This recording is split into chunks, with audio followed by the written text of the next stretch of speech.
Ali Nur dengan Yai Habibie dan Pak Khansar, kalau ada yang mau ditambahkan, tafadhol. Dicanangkan oleh Kang Khansar yaitu bagaimana menyatukan beberapa organisasi masyarakat yang ada di Korea Selatan bisa bersatu, bisa bersama-sama merangkul seluruh masyarakat yang ada di Korea Selatan. Apapun nanti ketika ada masalah ataupun ketika mereka teman-teman itu bahagia, itu kita bisa angkat bareng-bareng. Kalau sekarang pertanyaannya, ini secara pikiran edan-edan, apakah masih relevan jika kita menerapkan ta'lim? Karena kalau kita melihat isinya, konten dari kitab ta'lim itu kan sangat normatif ya, sangat normatif, tata cara murid, tata cara guru. Jadi apakah masih bisa diterapkan pada era yang sekarang ini? Ini dulu sempat ramai tentang pelosok itu sempat ramai. Terus siswa saiki digawe isine kaya ta'lim bisa relevan apa mboten? Iku wonten cerita nih, salah setengah kiai ageng di Jawa Timur rapat NU nih. Jadi pas pidato niku kok mikir mau macet mau lho. Jadi niku kabelnya sing lodor niku lho. Nggih. Iki akhirnya ngamuk kiai ageng niku, mboten usah disebut nami. Ngamuk. Sabotase. Mikir mau mati wae ya, panitiane dugi ngapunten iki diganti karena kabel lodok. Diganti sing wireless. Tambah ngamuk lho. Ngampun kok tambah ngamuk jenengan. Wong sing ora kabele ra iso.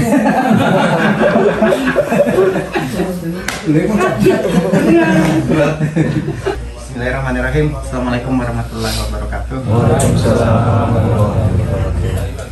Alhamdulillah wa nasta'inu wa nastaghfiruh wa na'udzu billahi min syururi anfusina wa sayyi'ati a'malina may yahdihillahu fala mudilla lahu wa man yudlil fala hadiya lahu. Asyhadu an la ilaha illallah wa Allahumma shalli ala sayyidina Muhammad wa ala ali sayyidina Muhammad wa sallallahu ala sayyidina Muhammad wa ala innaka hamidum majid. Allahumma shalli sadri wa yassir li amri wa hlul 'uqdatam min lisani yafqahu qawli. Teman-teman para ustaz, kiai, masjid Nambong ini, kalau hormati teman-teman para pengurus Masjid Al-Hikmah Nambong, insya Allah yang dimuliakan oleh Allah Subhanahu Wa Taala. Tanpa tentunya kita sama-sama mengucapkan rasa syukur sebagai bentuk ungkapan nikmat yang telah kita terima pada malam ini. Kita mendapatkan sehat, mendapatkan waktu luang, kita masih bisa diberikan kesempatan untuk berkumpul silaturahmi. Alhamdulillahirrahmanirrahim, pada kesempatan malam hari ini untuk maaf gak bisa menghitung ya, untuk ke beberapa tempat berikutnya. Alhamdulillah pada Allah, kami beserta rombongan saya, Kang Ali Nur, Pak Khansar, Kang Habibie dan Mas Nafi memang menyengajakan diri mengagendakan pada masa liburan ini, karena secara kebetulan waktu kami dengan Kang Ali Nur bisa bersamaan, makanya kami menginisiasikan untuk bersilaturahmi bareng. Dan qadarullah itu tadi adalah kita sampai ke Masjid Al-Hikmah Nambong. Dari 50 sekian masjid yang ada, tentu kenapa saya sebut ini sebagai qadarullah, karena memang kenapa seharusnya nggak ke sana atau ke sana ngotengan, makanya qadarullahnya seperti itu. Walaupun memang beberapa waktu kemarin saya juga sudah sempat ke sini, tapi alhamdulillah pada malam ini saya bisa kembali bersilaturahmi bersama teman-teman di Nambong, yang mudah-mudahan gak bosan ketika bertemu dengan saya dan rombongan. Insya Allah sama-sama tentu kita mengharapkan ridho Allah atas pertemuan baik ini. Tujuan kami safar tak lain pertama tentu untuk bersilaturahmi, melihat teman-teman di Nambong bagaimana semangatnya. Alhamdulillah dari informasi-informasi Nambong termasuk tempat yang cukup stabil, tempat yang sangat baik, jamaah-jamaahnya terjaga dengan baik. Itu adalah satu hal yang sangat positif yang bisa ditularkan ke lingkungan nantinya. Kemudian tentu di bawah asuhan Polseko yang ada di wilayah masjid. Kalau saya tentu hajatnya adalah memang Safar ini bukan hanya sekedar mengisi liburan, tapi memang melihat secara langsung kondisi masjid-masjid yang memang berada di bawah tanggung jawab kami sebagai KMI, dengan Kang Ali Nur, dengan Yai Habibi dan Pak Khalsa. Kalau ada yang mau ditambahkan, tafadhol monggo. Dewan Suro Masjid Al-Hikmah Nongkom, Amir Masjid beserta pengurus Al-Hikmah Nongkom, serta teman-teman semua yang berbahagia. Tak lupa kita panjatkan rasa puji syukur kita kepada Allah Subhanahu wa Ta'ala. Alhamdulillah kita bisa bersilaturahmi bertatap muka di majelis yang sangat mulia ini. Semoga kita selalu diberikan kesehatan. Amin. Tak lupa salawat salam Allah senantiasa kita sanjungkan kepada Kanjeng Nabi Muhammad SAW. Senantiasa kita bersalawat semoga selalu mendapatkan syafaat-syafaatnya di dunia maupun di akhirat nanti.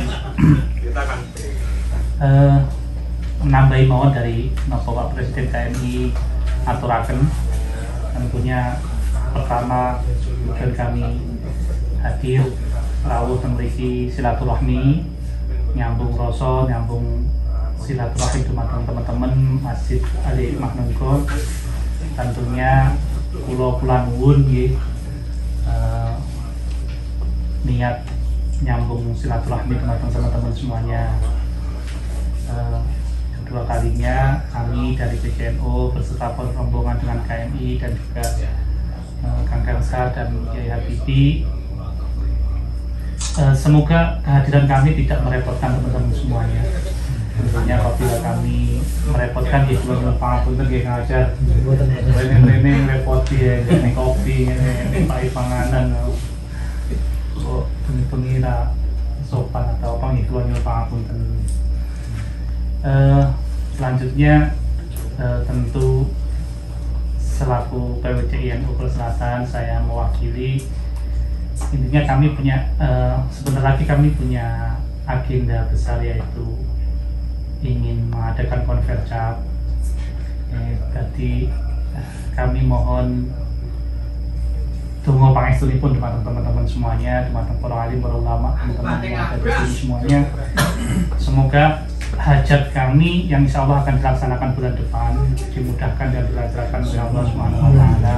Tentunya kami mohon saran kritiknya dari teman-teman semuanya. Apabila ada ide-ide kreatif bagi kami, tentu kami sangat menerima dengan lapang dada. Oleh karena itu kami pun juga memohon bantuan dan dukungannya dari teman-teman semuanya. Semoga tidak keberatan nanti teman-teman semuanya bisa mendukung lancarnya hajatan kami insya Allah bulan depan. Insya Allah akan kami adakan tanggal 17 atau maju lagi nanti, kalau tidak bulan 10 ya tanggal 17. Insya Allah informasi fixnya nanti di akhir minggu ini, akhir pekan nanti.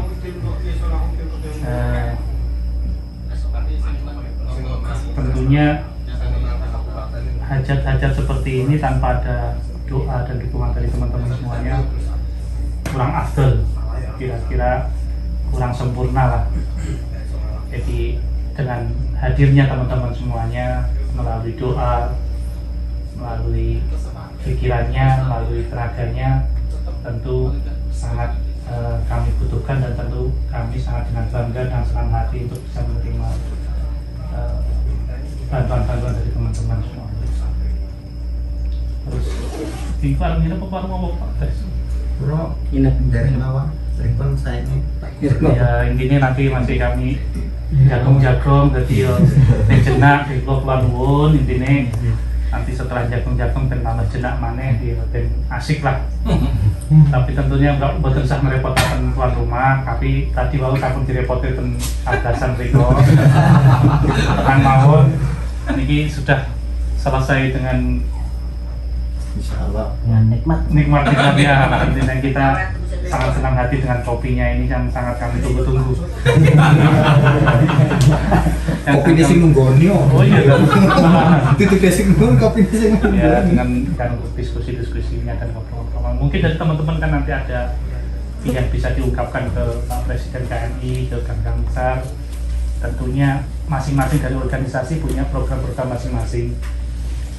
Salah satu program yang dicanangkan oleh Kang Kamsar yaitu bagaimana menyatukan beberapa organisasi masyarakat yang ada di Korea Selatan bisa bersatu, bisa bersama-sama merangkul seluruh masyarakat yang ada di Korea Selatan.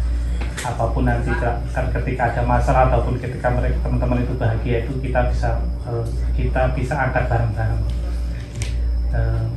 Mungkin itu saja sih, nanti kita bisa lanjutkan ke dalam diskusinya nanti setelah agak malam, nanti kopinya ditambah mana programnya apa, informasinya ngapain saja, itu nanti biar dijelaskan Pak Kamsar. Tapi saya hanya sendiri saja, biar nanti beliau yang menjelaskan. Sembari saya mau ngambil wudhu nggak masalah, karena walaupun saya kan Pak Kamsar masih bisa memberikan informasi tersebut terkait apa sih tugas dan wewenang beliau di luar dari KMI, di luar dari keagamaan. Nah, punten kula tak siap-siap dengan kebagusan wattaqwa lan taqwa wa adalu qasidilan luwih jejeg-jejege pira-pira tujuan.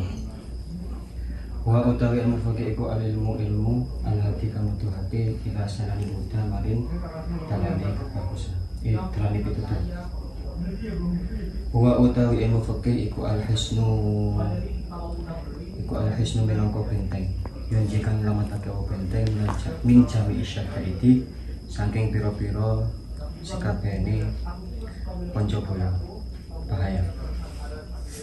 Fa inna faqihan mung sak temene mung kang fakih wahidan kang siji mutawari antur kang nai iku asyaddu luwih banget ala syaitani ing atase setan min alfi abidi saking sewu kang ahli ibadah.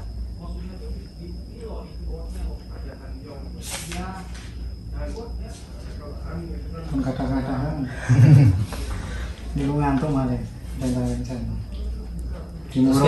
timuroti mawon. Makun mustafidan kula yaumi sadar. Jadi jadilah engkau, yaitu wong sing golek ilmu, mencari faedah setiap harinya minal ilmi saking ilmu, yaitu dari mencari ilmu. Wasbah dan ngelang wasbah fi buhuri fawaidi, kemudian berenanglah di dalam segarone pira-pira faedah, yaitu kados demikian wonten majelis ingkang didatangi para ulama, yaitu kita mengambil faedah dari para ulama, yaitu mengambil ilmunya. Tafaqqa fa inna fiqha afdalu qaidi. Carilah ilmu fikih, sungguhnya ilmu fikih adalah yang paling utamanya tujuan. Fa innal fiqha afdalu qaidi. Sungguhnya ilmu fikih adalah ilmu yang lebih utama menuntun ilal birri wat taqwa, kepada kebaikan dan kepada takwa. Wa adalu qasid. Jadi ilmu fikih adalah ilmu yang menuntun kita terhadap kebaikan dan takwa. Yaitu kok kapak ono wong fikih di wong fikih iku sak apik-apike wong sing ibadah marang Gusti Allah. Tanpa ilmu fikih kita tidak bisa beribadah sebaik wong kang ahli fikih. wa adalu qasidatan, lebih tegak-tegaknya tujuan. Jadi ilmu fikih adalah yang menuntun kita menuntun kita tetap kepada wa adalu qasidatan. Ilmu fikih adalah ilmu yang menegakkan agama Islam, yang menuntun bagaimana Islam ini tegak. Tanpa ilmu fikih, Islam tidak bisa berdiri dengan tegak. Wa utawi ilmu fikih iku ilmu alati kang nuduhake ilasan muda maring dane kebaikan, dane petunjuk. Yaitu ilmu fikih yang menunjukkan terhadap jalannya petunjuk. Huwa al-hisnu yunji min jami'i syada'idna. Jadi ilmu fikih adalah ilmu yang seperti benteng. Ketika kita ini mengetahui ilmu fikih, maka kita bisa terselamatkan dari banyak bahaya. Contohnya maksiat, ngombe, minum khamr, terus main. Ini kalau wong alim fikih niku mboten. Sebab ini paham lek niku suatu hal yang dilarang. Kalau Bapak Islam melarang suatu, maka ada suatu yang tidak baik bagi dirinya maupun orang lain. Fa inna faqihan wahidan mutawari'an asyaddu 'ala syaitani min alfi abid. Jadi wong alim fikih iku minangka bandingannya satu orang alim fikih itu abote kaya wong 1000 sing ahli ibadah. Jadi sik luwih apik wong alim fikih siji. Wong alim fikih setunggal niku ngajak-ngajak dan dalane pangeran.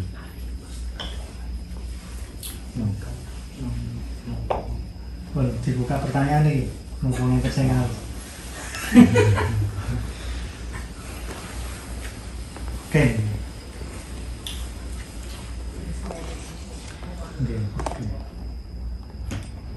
Terus sing di anggitaken niku kan kitab saking kitab ta'lim ya. Ta'lim nggih. Ta'lim niku ta'lim niku kalau sekarang pertanyaannya ini secara pikiran edan-edan, apakah masih relevan jika kita menerapkan ta'lim? Karena kalau kita melihat isinya, konten dari kitab ta'lim itu kan sangat normatif ya. Sangat normatif, tata cara murid, tata cara guru. Jadi apakah masih bisa diterapkan pada era yang sekarang ini? Ini dulu sempat ramai tentang pelosok itu sempat ramai. Terus kalau siswa saiki digawe isinya kaya tentang ta'lim bisa relevan apa mboten? Relevan apa mboten iki? Pirang. Sini. Pirang berarti mboten kangge iki. Iya, mboten artine Tapi kangge. Terus kok hidayah ini bukan pripun ya? bisa mengkorelasikan dengan situasi yang ada sekarang. Mengkorelasikan dengan sesuatu yang sekarang. Jadi memang biasanya kitab sing dianggit kali para ulama niku jangan sampai kita lupa bahwa konteks beliau mengarang kitabnya itu sesuai dengan pengalaman beliau, pengalaman itu spiritual maupun pengalaman keilmuan. Jadi antara Imam Ghazali itu nulis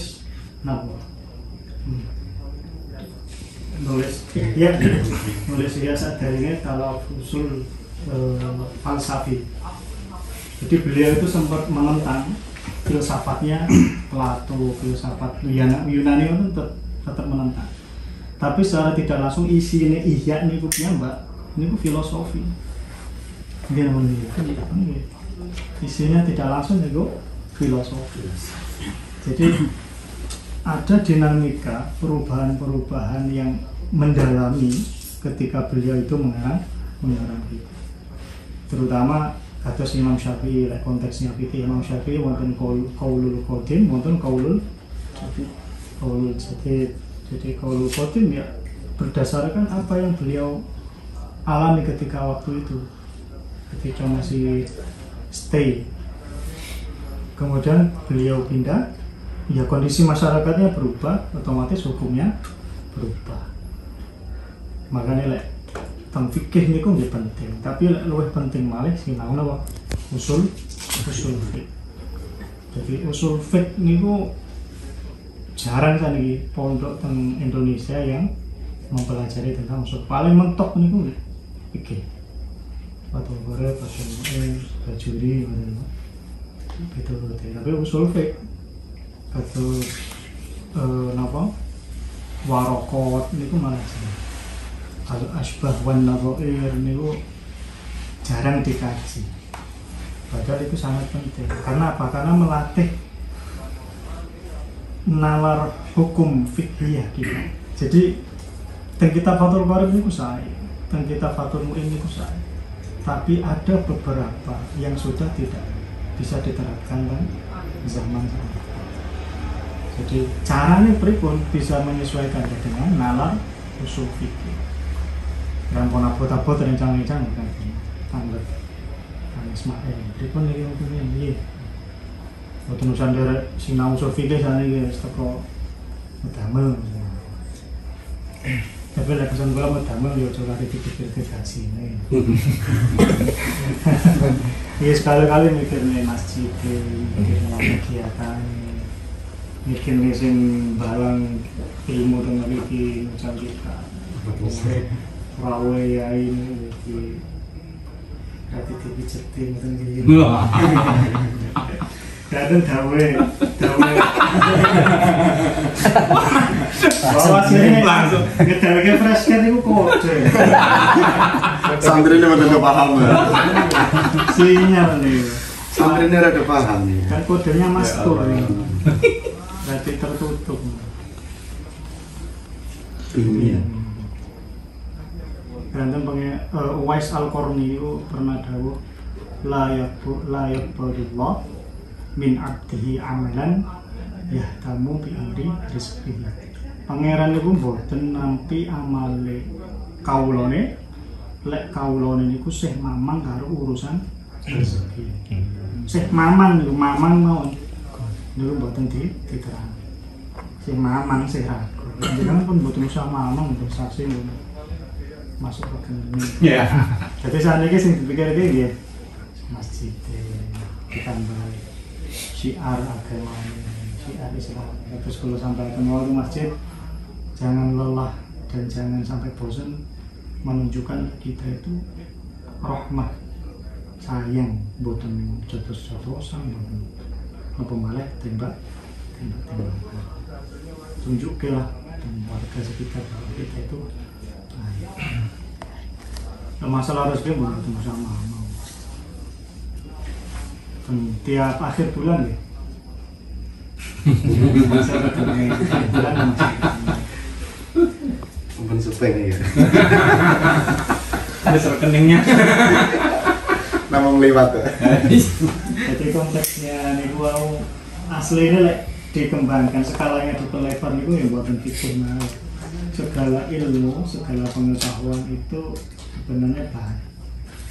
Jadi orang yang memiliki ilmu itu lebih baik daripada orang yang ahli. Naumul alim khairun min ibadati abid. Jadi turune wong alim, turune yang alim itu tileme yang jambal. Tileme yang alim itu luwih sae timbang Tuhane kula niku lho. Masya Allah. Terus segala niku bisa diambil lagi. Nek jenengan nggak ada skill, nggak ada kemampuan, sajane mesti seneng kan. Iso-iso malah bisane dadi Tujuh.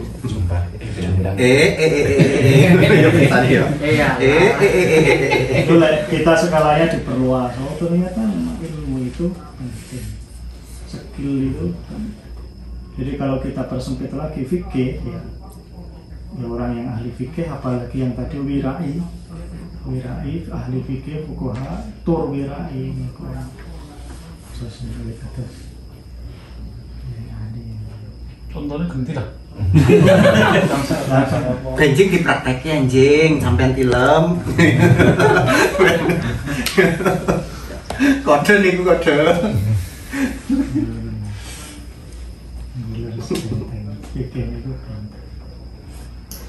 Jadi tempat Fathul ini gue saya, tapi ada kalanya itu bisa di adjustment, disesuaikan.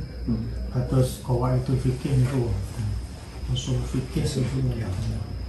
Jadi Asbabun semua itu bisa sangat luas lah pokoknya. Jadi kasarannya sana ini sanjange kiai-kiai ini tuh kayak agama nih sih ngamuk-ngamukan sidik beda sidik wis kenapa? Wong Jawa ini pun jureng beda sidik jureng berarti ini ngajinya jadi lulusan TK. Tapi lah semakin dhuwur semakin kitab ilmunya tambah dhuwur, wawasannya tambah luas. Ndelok wong beda sih insyaallah iki contohnya. Terus kula nate jamaah teng Dejen niku sinten niku? Samir Mahmud niku lek salat kan nyedak mik nggih. Nek ngimami kan kula dados makmum nyedak mik, baru lek sujud lek badhe rukuk mundur. Jadi maju mundur. Maju mundur. Kalau Indonesia kan rada wagu kan. Mundur. Seneng aku sobat. Pas wae maos surah itu nyedak nih. Lalu lek badhe rukuk sujud. Nanti niku sebenarnya terwadahi teng mazhab. Mazhab awake dhewe kan boten namung mazhab Syafi'i, boten mazhab sekali. Husnudzon iku lho berarti tiyang iki mazhabe sanes Syafi'i. Saking pundi Mesir. Mesir niku lebih ke Hanafi. Mekah niku Arab niku Maliki. Jadi berbeda. Bolehkah kita seperti ini? Boleh. Sangat boleh nggih. Iya. Sangat boleh. Jenengan mboten dari Imam Syafi'i pindah yang Imam Malik boleh. Nyepeng tiang istri mboten batal. Boleh pendapat Imam Malik. Tapi yang tidak boleh niku napa dalam satu rangkaian ibadah jenengan mencampur antara Imam Malik kali Imam mazhab. Itu namanya taufik, campur aduk. Jadi wudu'e melu Imam Syafi'i, batale melu Imam. Sampai naik. Dan jadi Ismail melu paham. Ayo ampun bebas mawon. Jadi seperti itu. Ampun gampang kaget, ampun gampang ngamukan. Dengan perbedaan. Dengan perbedaan. Sangat banyak perbedaan. Rame kalau ingin apa Ahmadiyah. Sian rame Syiah. Jadi manfaatkan lah teknologi pun maju, patus literatur nih gampang. Harus teknologi. Lek wong kaya wae dhewe iki masih pekerja migran iki teknologi ya ampun Kaptek. Pun enten Prof sinten mau? Prof Dedi. Niku wonten ceritane salah setunggal kiai ageng teng Jawa Timur teng rapat NU niku. Jadi pas pidato niku kok mikir mau macet mau lho. Jadi niku kabelnya sing lodo niku lho. Nggih. Iki akhirnya ngamuk kiai ageng niku mboten usah disebut namanya. Ngamuk Sabotase. mikir mau mati wae ya panitiane dugi ngapunten diganti karena kabel lodok. Diganti sing wireless. Tambah ngamuk lho. Ampun kok tambah ngamuk jenengan. Wong sing ono kabele ra iso.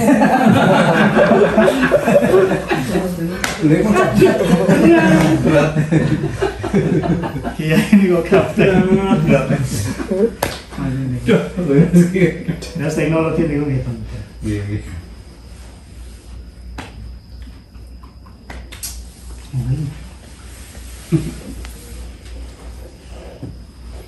Berarti ini rutin ya pelatihan komputer. Habis pindah. Pindah. Nggih.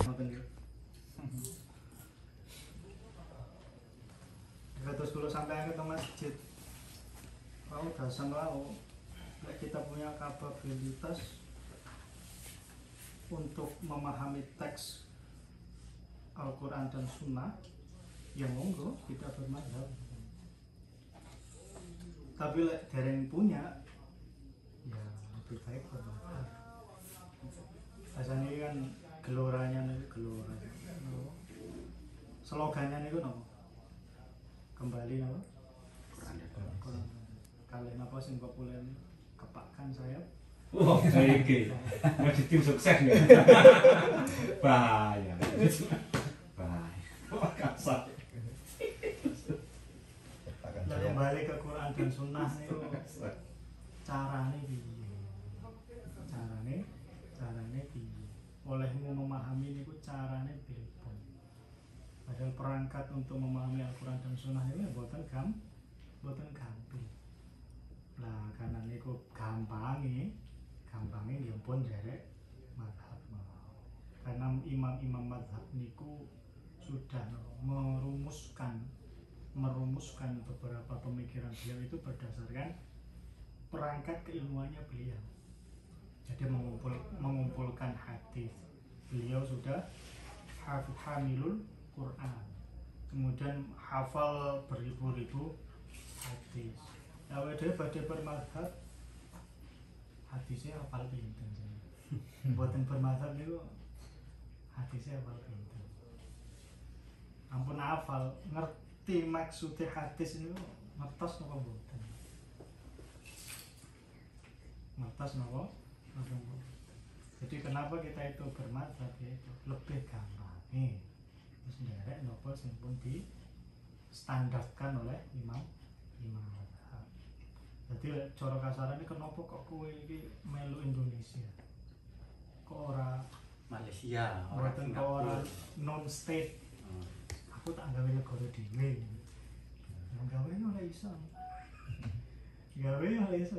Kalau kamu sudah tahu hukum tata negara kayak gitu ya. Hukum tata negara Ngatur pulau-pulau. Punya kemampuan untuk menghimpun orang dalam satu ideologi. Kan ya angel dong. Wis pokok melu Indonesia. Atau mau pindah ke warga negaraan ya boleh. Pindah warga negaraan Korea. Karena kamu merasa nyaman dengan hukum-hukum yang diterapkan di Korea. Iya kan? Ya pindahnya kan mergo kuwi.